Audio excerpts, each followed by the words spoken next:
Welcome to XM.com. You're watching the Daily Market Comment by Raf Boyajian. I'm Christina Marujos.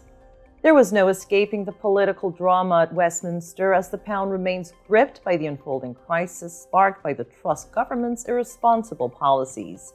The sacking on Friday of Kwasi Kwarteng as Chancellor and a less than reassuring press conference by Truss failed to calm markets, with yields on long-dated gilts spiking even as the Bank of England wound up its emergency bond buying operation.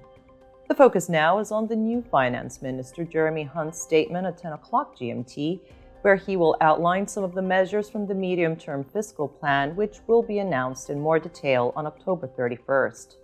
If Hunt goes far enough today with unveiling some prudent policies, the pound might just be able to stabilize after rebounding to the $112.50 region. However, with so much political uncertainty, the pound's reprieve may be very short-lived.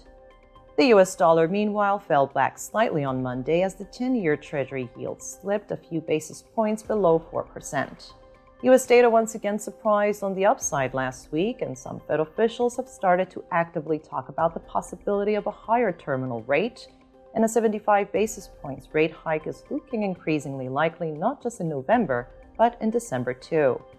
But the dollar has taken a step back for now, which has probably come as a relief to Japanese policymakers, as the yen slide has slowed as it approaches the 149 per dollar level. Japan's finance minister stepped up his verbal intervention on Monday following the yen's big drop on Friday. It's very likely that the Bank of Japan will probably try and stop the yen from weakening past the 150 level, though how long the threat itself manages to ward off the dollar is another question.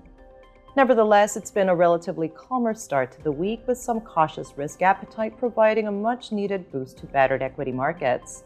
The S&P 500 plunged by 2.4% on Friday and the Nasdaq by 3.1% as fears of Fed over-tightening intensified. Better than expected results from the major banks, including JP Morgan Chase and Wells Fargo, failed to lift the broader market, but E-mini futures were climbing on Monday, with investors turning their attention to the big tech earnings as Netflix and Tesla will report their results on Tuesday and Wednesday, respectively. This was a Daily Market Comment at XM.com. Have a great week.